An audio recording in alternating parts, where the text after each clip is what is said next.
Okay, so hello everyone, welcome to the Dandelion Physics series. In today's video will be about our third lesson upon the topic 1.2.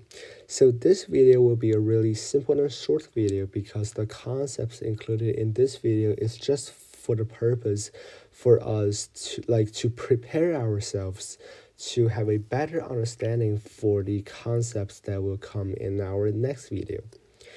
Okay, so in this video, we're going to be covering three concepts. The first one is the absolute uncertainty, the second one, the fractional uncertainty, and the third one, the percentage uncertainty. Okay, so let's dive straight into it. The first one, the absolute uncertainty. This is just the precision of our measurements or the raw uncertainty. So it has another name here. Okay, so when we talked about the precision in terms of the instrument that we're using, we refer to the least count of the instrument. So when we're talking about the absolute uncertainty, when we are trying to get it from like the machines and instruments that we're using, there are two cases. The first case is, it's like the two cases is just two types of instruments that we will be using in our experiments.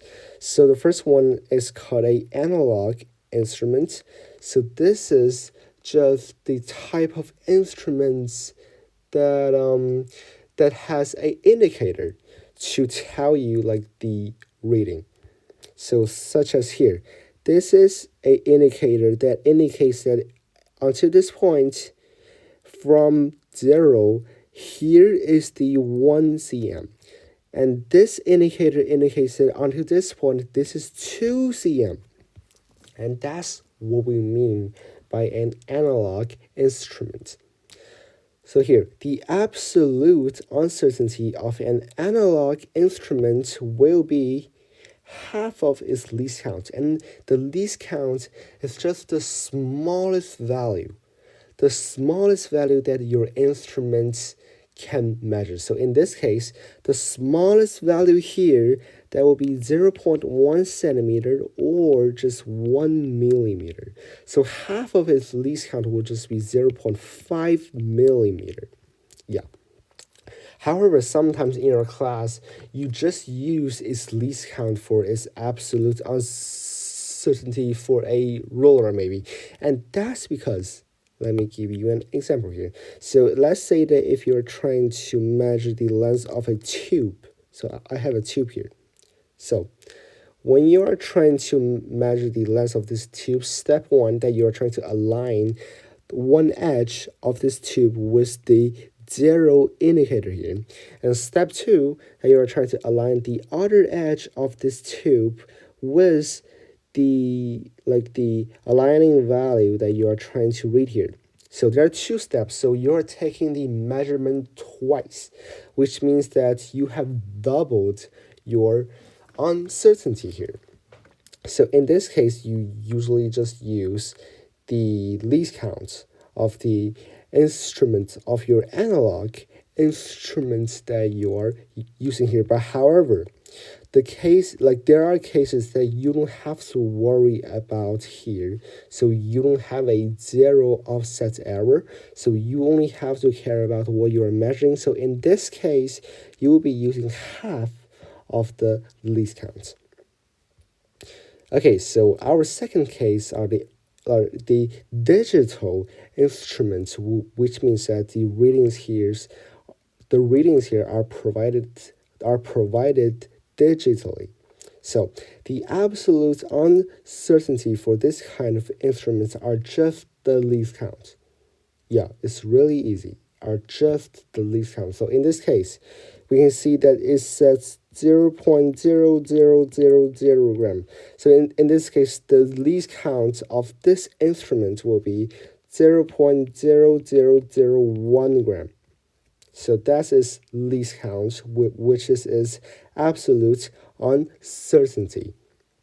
Yeah, so when you're measuring the mass of some object, so that'll be blah, blah, blah. blah blah blah plus or minus 0.0001 gram. Yeah. Okay. And our second concept, the fractional uncertainty, then that just means, so we have a formula here.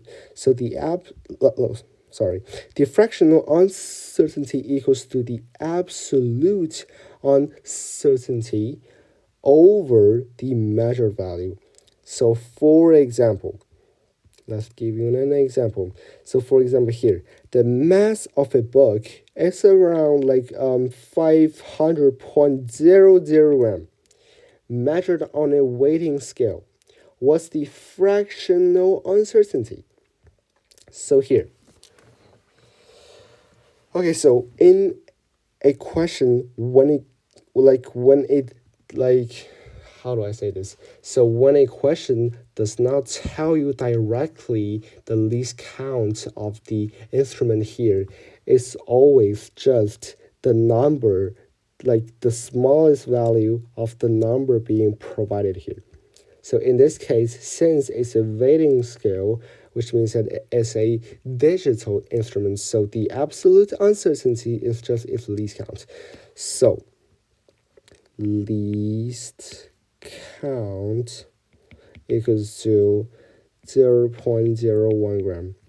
So since the fractional uncertainty equals to absolute over measured, so that will be 0.01 over 500.00. So that will be our answer here. Yeah.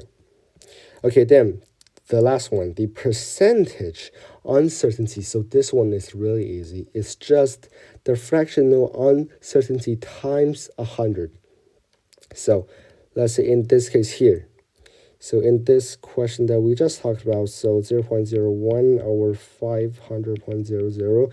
So the percentage uncertainty will just be this value times 100. And that will be our answer here. Okay, so that's all from Dandelion today. And if you have any questions, please comment down below. And if you would like to stay tuned for further videos, please click subscribe and I will see you next time.